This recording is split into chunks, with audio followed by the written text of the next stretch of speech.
Throughout the summer, we've shared with you our podcast, What Remains, where true crime meets forensic science. And today, the final episode of the official season 1 aired. Episode 11 documents one of the oldest cold cases solved to date in North Carolina. Take a listen. She was living with her pharmacist boyfriend in Charlotte, North Carolina, when suddenly she disappeared. I was living in Arizona when I got a call from my mom that my sister was missing. Priscilla's little sister, Kathy Blevins. I didn't really know what to think. Had she run away, or did something happen to her? WRAL's Amanda Lamb joins us to talk about this final episode for this season. It's a real example of how so many people need to come together to make identifications in these cold cases when they happen, Amanda. Absolutely. You know, this happened back in 1975, and the family was obviously devastated. They didn't know what happened to Priscilla. And then eventually her sister said, you know what, I'm going to take the reins on this. I'm going to make something happen. We need to know what happened to my sister. And so she reached out to an investigator with the Charlotte-Mecklenburg Police Department, and he said, you know what, let's give it a try.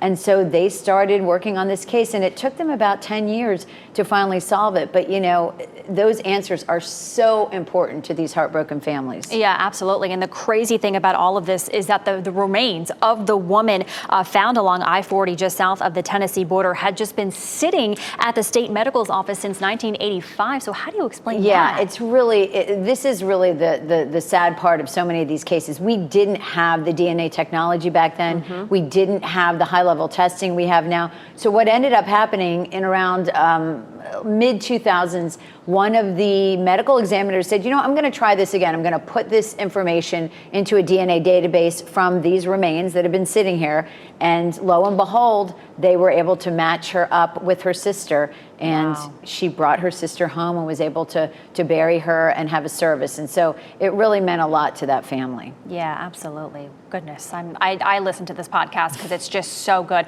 You also have some exciting news to share about the podcast and all of its success. So many people, we were just talking about it. Everybody's listening. Well, we're so excited that people have been touched by this and can relate to this. And so we are going to continue.